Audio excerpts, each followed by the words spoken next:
때는 세계 2차 대전, 미국과 일본이 태평양 전쟁을 하는 시기였습니다. 가장 치열했던 고지전으로 기억되는 솔로몬 제도에 위치한 작은 섬, 과달카날 전투를 생생히 묘사한 전쟁 영화. 숨막히는 대자연 앞에 도대체 왜 전쟁은 일어나는 것일까? 끝없는 질문을 던지는 영화. 죽음 앞에 내몰린 병사들을 윽박지르는 지휘관, 동료를 구하기 위해 전장을 뛰어다녔던 전우회, 해병대를 지원하기 위해 투입된 미국의 한 보병사단의 이야기를 다루고 있는 영화입니다. 과연 이들은 세계로 뻗어나가는 일본의 야심이 깃든 공군기지를 건설 중인 과달카날 섬을 탈환할 수 있을까요?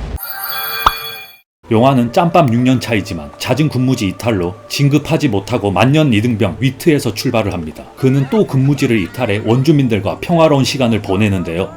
그때 아군의 순시정이 그를 찾으러 다가옵니다.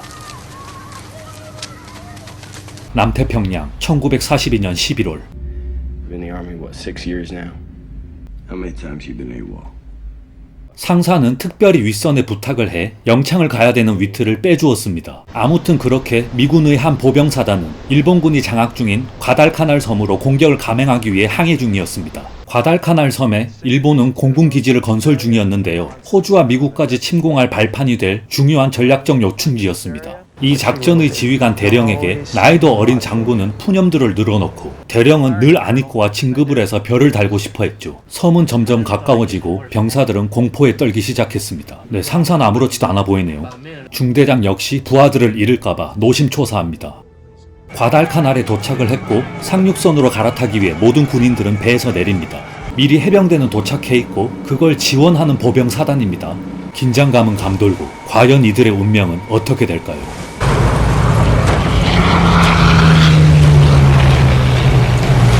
해병대가 말하길 1마일 이상 들어갔지만 일본군의 흔적이 없다. 숨어있으니 조심하라고 합니다. 사주 경계를 하며 천천히 섬 깊숙이 이동을 시작해봅니다. 푸르른 언덕, 걷고 또 걷다 보니 해병 본대와 만나게 되는데요. 예상과 달리 이미 해병은 치열한 전투로 많은 부상자가 속출해 있었고 방금 상륙한 보병사단은 그들을 돌보기 시작합니다. 만년 이등병 위트는 심적으로 혼란스럽기만 하죠.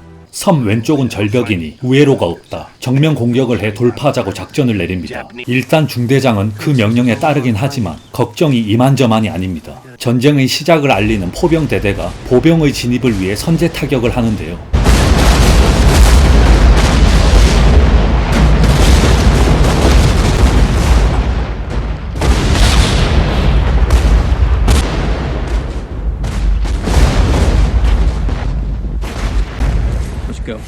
그렇게 모든 병력은 고지를 향해 진격합니다.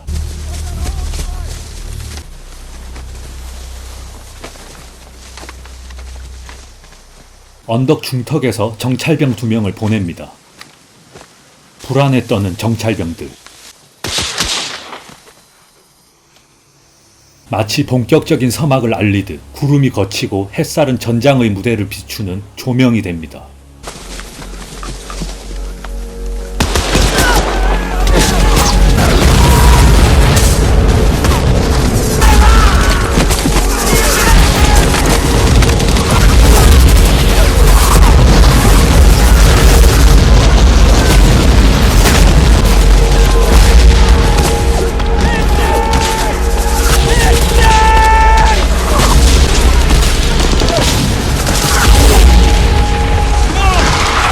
대령은 중대장에게 엄청 쪼아대며 일본군의 진지 개수를 묻는데요.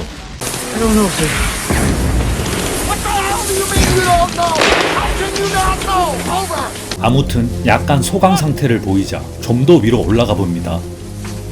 이때 한 병사가 최초로 일본군을 발견하고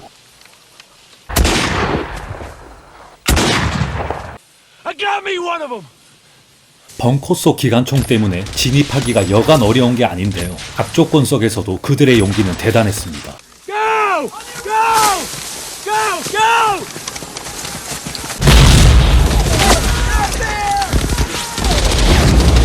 이제는 꽤나 가까워진 듯 한데요. 이때 한 중사가 수류탄 핀만 뽑아버리는 실수를 합니다.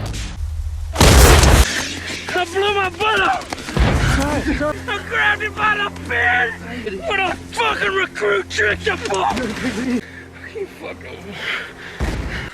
If you hadn't thrown yourself against that embankment, 그는 결국 죽고 말죠. 위트는 또 한 번 슬픔에 잠깁니다. 한편 전방의 동료가 목숨이 위험한 상황인데요. 상사는 과감히 부하를 구해내기로 결심합니다.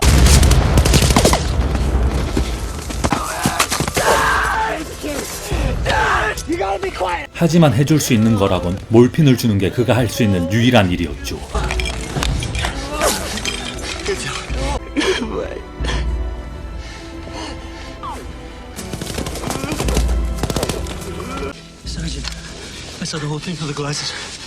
대령은 무전으로 지체 없이 무조건 공격하라 끝없이 명령을 내리고 Sir, I must tell you that I refuse to obey your order.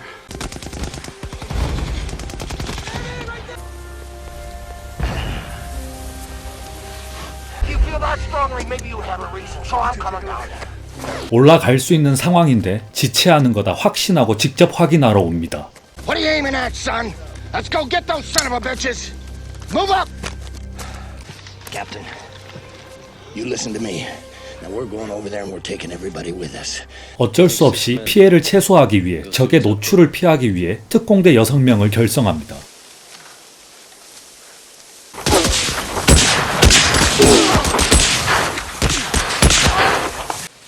You guys stay here. I'm going up alone. 그는 장교 출신 아내 바보인데요. 해외 파병을 거부하고 아내와 함께 있다 강제 징집되어 이등병으로 재입대된 인물입니다. 현재 과달카날에서도 끝없이 아내에 대한 그리움뿐입니다. 결국 혼자 높은 고지까지 올라온 그는 드디어 적의 벙커를 발견하게 됩니다. 이 사실을 아군들에게 알리는데요. So I'm asking for volunteers. Go back up there and knock it out. All right, you. You. All right, man. That's enough. 7 is plenty. 대령은 평소 신임하던 대위에게 포격을 할 수 있게 올라가 좌표를 무전으로 알려달라고 합니다. 그렇게 아까와 또 다른 7명은 적의 벙커로 향하고 다행히 바위가 엄폐물 역할을 해줍니다. Stay down. Below this ledge. I'll call. Down the data. From Easy Roger 7. 100 left hand 200. 바로 폭격이 떨어지는데요. 적군도 눈치를 까고 반격을 시작합니다.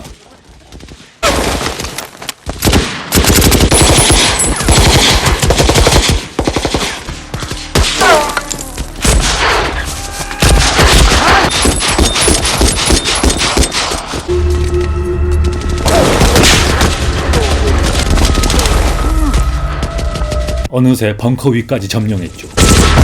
당황한 일본군은 벙커를 버리고 도망치는데요.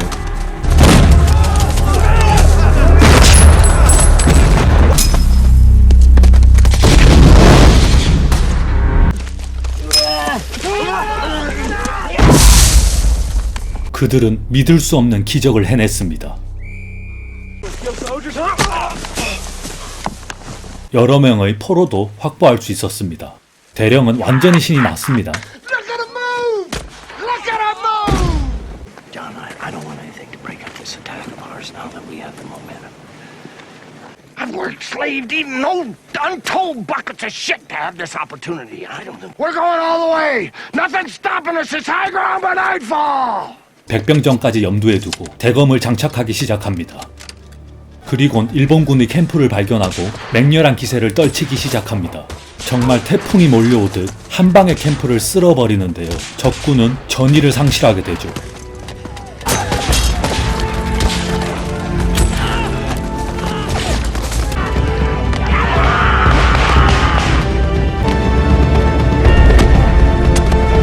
그곳을 점령하게 되고 일본군은 많은 희생을 하게 됩니다. 어떻게 알고 하늘엔 독수리 떼들이 몰려들기 시작하는데요. 그 후 중대장은 잘려버립니다. 대령은 불만이 많았지만 그래도 그가 훈장을 탈 수 있게 윗선엔 좋게 이야기해준다고 합니다. 대령도 사실 마음이 편한 게 아니었죠. 어린 장군에게 무시받던 서러움과 성과를 내야 하는 지휘관으로서의 책임감도 있으니 말입니다.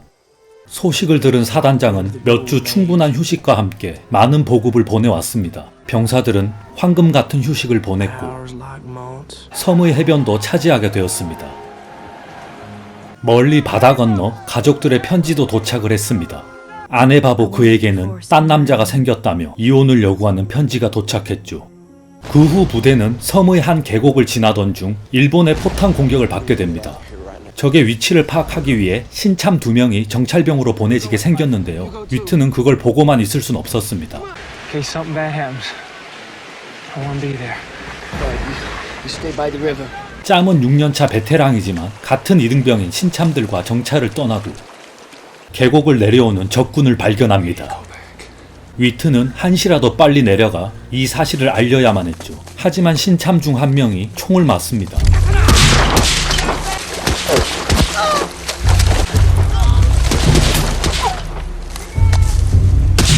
자신이 시간을 끌 테니 부상 없는 다른 신참에게 어서 내려가 이 사실을 알려라 지령을 주고, 부상당한 병사에겐 적을 유인할 테니 계곡에 몸을 싣고 하류로 떠내려가라고 합니다. 그렇게 위트는 미끼가 됩니다.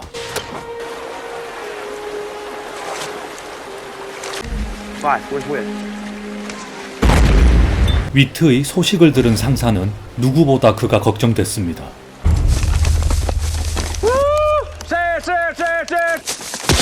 얼마 가지 못하고 금세 적에게 포위돼 버립니다. 위트는 마지막 순간 근무지를 일탈하고 원주민 애들과 함께 행복했던 시간을 떠올립니다. 시간이 흘러 적군은 떠나갔고 계곡 상류에서 그의 시신을 발견했습니다. 위트와 각별했던 상사는 울음을 터뜨리죠. Where's your spark now? 그 후 잘린 중대장 대신 새로운 중대장이 부임해 왔는데요. think of myself as a family man, and that's what we all are here, whether we like it or not. 상사의 귀에는 그저 개소리로 들릴 뿐 군대에 대한 엄청난 회의감을 느낍니다. 그 뒤 미국 본토로 드디어 돌아가게 되었습니다. 엄청난 일을 겪은 그들은 패닉 상태로 마냥 기뻐하는 모습은 나오지 않으며 영화는 마무리됩니다. 영상에서 보셨듯이 굉장히 유명한 배우들이 많이 등장하는데요. 먼저 국내에서 IM쌤으로 너무 유명한 연기의 신 에드워드 상사 역의 숀 펜이 가장 먼저 눈에 보이고요. 엄청난 필모그래피가 쌓여있는 대배우 릭 놀테가 악독한 고든 대령 역으로 출연합니다. 그 밖에 쩌리처럼 지나가지만 역시나 스타급 배우인 존 트라볼타, 존 쿠샤, 에드리언 브로디, 엉덩이 터져 죽는 우디 헤럴슨, 신입 장교 역의 조지 클루니, 그리고 수어사이드 스쿼드 조커인 자레드 레토의 신인 시절도 볼 수가 있습니다. 특이하게도 영화 속에서는 서로의 이름을 가끔 부르긴 하지만 거의 이름이 등장하지 않고 계급이나 직급으로 서로를 부르는 장면이 대다수입니다. 뭐 군인이기에 그럴 수도 있겠구나 하겠지만 아무래도 영화는 뚜렷한 주인공이 없으며 모두가 주인공이라고 할 수 있겠고 유독 한 인물에 포커싱을 주고 싶지 않은 듯한 컨셉을 잡았습니다. 굳이 주연을 말하자면 영화의 시작과 끝을 담당한 위트 역할의 제임스 카베젤인 듯합니다. 네, 이 배우 기억하시는 분 있겠지만 멜 깁슨 감독의 패션 오브 크라이스트에서 예수 역할했던 그 배우입니다. 사실 레옹의 게리 올드만, 반지의 제왕 아라곤으로 유명한 비고 모텐슨, 마블 팬들에게는 아이언맨의 위플래시로 등장한 미키 루크 등도 출연하였지만 모조리 통편집되어 영화에는 단 한 신도 등장하지 않습니다. 그들 대신 각종 동식물들은 많이 나오죠. 테렌스 멜릭 감독은 신 레드라인으로 1999년에 세계 3대 영화 시상식 중 하나인 베를린 국제영화제에서 대상인 황금곰상을 수상하였습니다. 이후 2011년에 빵영이 제작하고 주연한 영화 트리 오브 라이프 감독을 맡으면서 칸에서도 황금종려상을 수상하게 됩니다. 영화의 음악 감독은 다크나이트 시리즈와 인터스텔라, 덩케르크를 맡았던 영화 음악의 거장 한스 짐머가 참여하였습니다. 정말 음악 기가 막힙니다. 한스 짐머 특유의 리듬감도 있지만 긴장감을 가중시키는 음악은 영화 화면과 만나 살짝 방광이 지립니다. 본 영상에서는 모조리 편집하였지만 영화는 모든 등장인물들의 끝없는 독백으로 이어지는데요. 정말 나레이션이 많습니다. 극장에서 졸다가 쿵쿵 포탄 소리에 깼다가 독백이 나오면 다시 자고 꽤나 그런 분들 많았습니다. 개인적으로 신 레드라인은 이 끝없는 독백들이 영화의 가장 큰 장점이자 단점이라고 생각하는데요. 이 시적인 독백들에 최면 걸리듯 빠져들면 명작으로 보이고 현학적이다 생각들면 개똥 철학으로 들릴 뿐이라고 생각합니다. 박찬욱 감독은 과대평가된 영화 10선에 신 레드라인을 올렸는데요. 전쟁에 대한 새로운 해석도 없으면서 폰만 더럽게 잡는다라고 평하였습니다. 이 영화에 조금 편을 들자면 98년에 스티븐 스필버그의 라이언 일병 구하기와 같은 시기에 개봉해 솔직히 좀 운이 없었다고 해야 할까요? 공교롭게도 둘 다 세계 2차 대전을 다루고 있어 더욱 비교가 많이 됐었습니다. 개인적으론 두 영화의 매력이 너무나 달라서 두 편 다 충분히 즐길 수 있었습니다. 오히려 비슷했다면 신 레드라인만의 영화적 가치는 존재하지 않았겠죠. 전쟁 영화 중 가장 느리고 철학적인 의미들이 넘쳐나는 이 독특한 포지션만큼은 독보적인 영화임은 분명합니다. 물론 대자연의 푸른 언덕에서 이질적인 전투신도 압권입니다. 여러분들의 생각은 어떠신가요? 구독과 좋아요, 댓글로 알려주세요. 이상 아만보 무비였습니다.